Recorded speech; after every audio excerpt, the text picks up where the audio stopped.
بسم اللہ الرحمن الرحیم۔ شروع اللہ کا نام لے کر جو بڑا مہربان نہایت رحم والا ہے۔ اے اہل اسلام، اب خدا اور اس کے رسول کی طرف سے مشرکوں سے جن سے تم نے عہد کر رکھا تھا بیزاری اور جنگ کی تیاری ہے، تو مشرکو تم زمین میں 4 مہینے چل پھر لو اور جان رکھو کہ تم خدا کو عاجز نہ کر سکو گے، اور یہ بھی کہ خدا کافروں کو رسوا کرنے والا ہے۔ اور حج اکبر کے دن خدا اور اس کے رسول کی طرف سے لوگوں کو آگاہ کیا جاتا ہے کہ خدا مشرکوں سے بیزار ہے اور اس کا رسول بھی ان سے دستبردار ہے، بس اگر تم توبہ کر لو تو تمہارے حق میں بہتر ہے، اور اگر نہ مانو اور خدا سے مقابلہ کرو تو جان رکھو کہ تم خدا کو ہرا نہیں سکو گے۔ اور اے پیغمبر، کافروں کو دکھ دینے والے عذاب کی خبر سنا دو۔ البتہ جن مشرکوں کے ساتھ تم نے عہد کیا ہو اور انہوں نے تمہارا کسی طرح کا قصور نہ کیا ہو اور نہ تمہارے مقابلے میں کسی کی مدد کی ہو، تو جس مدت تک ان کے ساتھ عہد کیا ہو اسے پورا کرو، کہ خدا پرہیزگاروں کو دوست رکھتا ہے۔ جب عزت کے مہینے گزر جائیں تو مشرکوں کو جہاں پاؤ قتل کر دو اور پکڑ لو اور گھیر لو، اور ہر گھات کی جگہ ان کی طاق میں بیٹھے رہو۔ پھر اگر وہ توبہ کر لیں اور نماز پڑھنے اور زکوٰۃ دینے لگیں تو ان کی راہ چھوڑ دو، بے شک خدا بخشنے والا مہربان ہے۔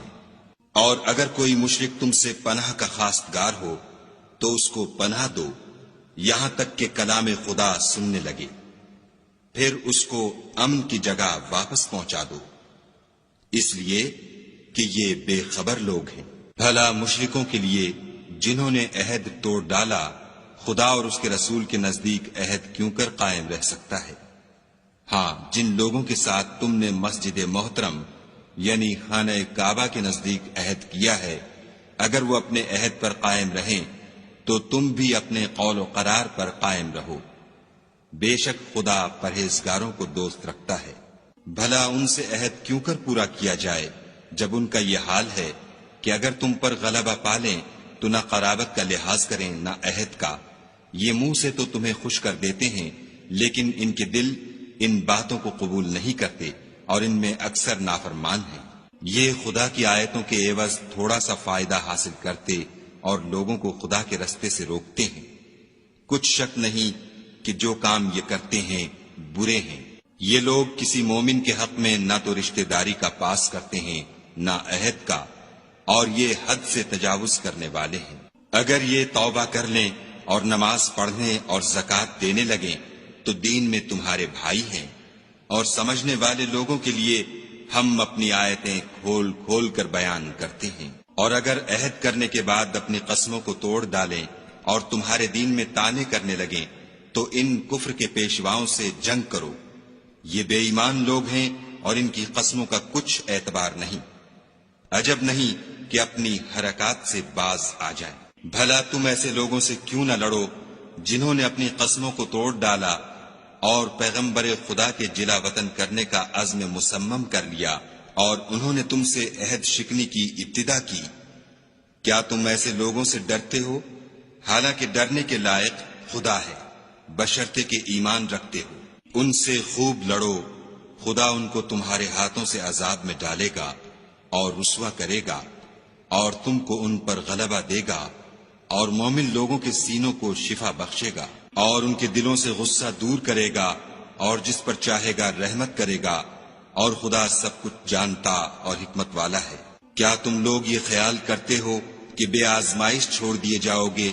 اور ابھی تو خدا نے ایسے لوگوں کو متمیز کیا ہی نہیں جنہوں نے تم میں سے جہاد کیے اور خدا اور اس کے رسول اور مومنوں کے سوا کسی کو دلی دوست نہیں بنایا، اور خدا تمہارے سب کاموں سے واقف ہے۔ مشرکوں کو زیبا نہیں کہ خدا کی مسجدوں کو آباد کریں جبکہ وہ اپنے آپ پر کفر کی گواہی دے رہے ہوں۔ ان لوگوں کے سب اعمال بیکار ہیں اور یہ ہمیشہ دوزخ میں رہیں گے۔ خدا کی مسجدوں کو تو وہ لوگ آباد کرتے ہیں جو خدا پر اور روز قیامت پر ایمان لاتے اور نماز پڑھتے اور زکوٰۃ دیتے ہیں اور خدا کے سوا کسی سے نہیں ڈرتے۔ یہی لوگ امید ہے کہ ہدایت یافتہ لوگوں میں داخل ہوں۔ کیا تم نے حاجیوں کو پانی پلانا اور مسجد محترم یعنی خانہ کعبہ کو آباد کرنا اس شخص کے اعمال جیسا خیال کیا ہے جو خدا اور روز آخرت پر ایمان رکھتا ہے اور خدا کی راہ میں جہاد کرتا ہے؟ یہ لوگ خدا کے نزدیک برابر نہیں ہیں، اور خدا ظالم لوگوں کو ہدایت نہیں دیا کرتا۔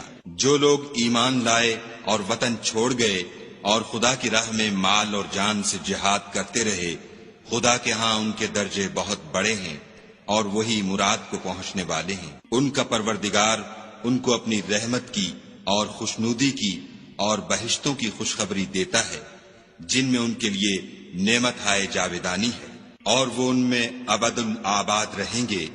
کچھ شک نہیں کہ خدا کے ہاں بڑا صلہ تیار ہے۔ اے اہل ایمان، اگر تمہارے ماں باپ اور بہن بھائی ایمان کے مقابل کفر کو پسند کریں تو ان سے دوستی نہ رکھو، اور جو ان سے دوستی رکھیں گے وہ ظالم ہیں۔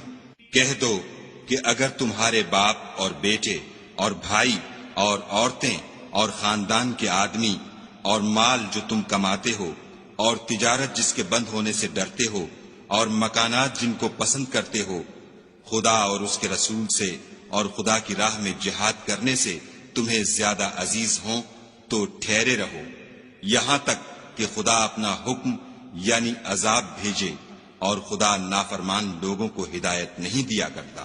خدا نے بہت سے موقعوں پر تم کو مدد دی ہے، اور جنگ حنین کے دن جبکہ تم کو اپنی جماعت کی کثرت پر غرہ تھا تو وہ تمہارے کچھ بھی کام نہ آئی، اور زمین باوجود اتنی بڑی فراخی کہ تم پر تنگ ہو گئی، پھر تم پیٹھ پھیر کر پھر گئے۔ پھر خدا نے اپنے پیغمبر پر اور مومنوں پر اپنی طرف سے تسکین نازل فرمائی، اور تمہاری مدد کو فرشتوں کے لشکر جو تمہیں نظر نہیں آتے تھے آسمان سے اتارے، اور کافروں کو عذاب دیا، اور کفر کرنے والوں کی یہی سزا ہے۔ پھر خدا اس کے بعد جس پر چاہے مہربانی سے توجہ فرمائے، اور خدا بخشنے والا مہربان ہے۔ مشرک تو پلید ہیں، تو اس برس کے بعد وہ خانہ کعبہ کے پاس نہ جانے پائیں، اور اگر تم کو مفلسی کا خوف ہو تو خدا چاہے گا تو تم کو اپنے فضل سے غنی کر دے گا، بے شک خدا سب کچھ جانتا اور حکمت والا ہے۔ جو لوگ اہل کتاب میں سے خدا پر ایمان نہیں لاتے اور نہ روز آخرت پر یقین رکھتے ہیں اور نہ ان چیزوں کو حرام سمجھتے ہیں جو خدا اور اس کے رسول نے حرام کی ہیں، اور نہ دین حق کو قبول کرتے ہیں، ان سے جنگ کرو یہاں تک کہ ذلیل ہو کر اپنے ہاتھ سے جزیہ دیں۔ اور یہود کہتے ہیں کہ عزیر خدا کے بیٹے ہیں، اور عیسائی کہتے ہیں کہ مسیح خدا کے بیٹے ہیں۔ یہ ان کے منہ کی باتیں ہیں، پہلے کافر بھی اسی طرح کی باتیں کہا کرتے تھے، یہ بھی انہی کی ریس کرنے لگے ہیں۔ خدا ان کو ہلاک کرے، یہ کہاں بہہ کے پھرتے ہیں۔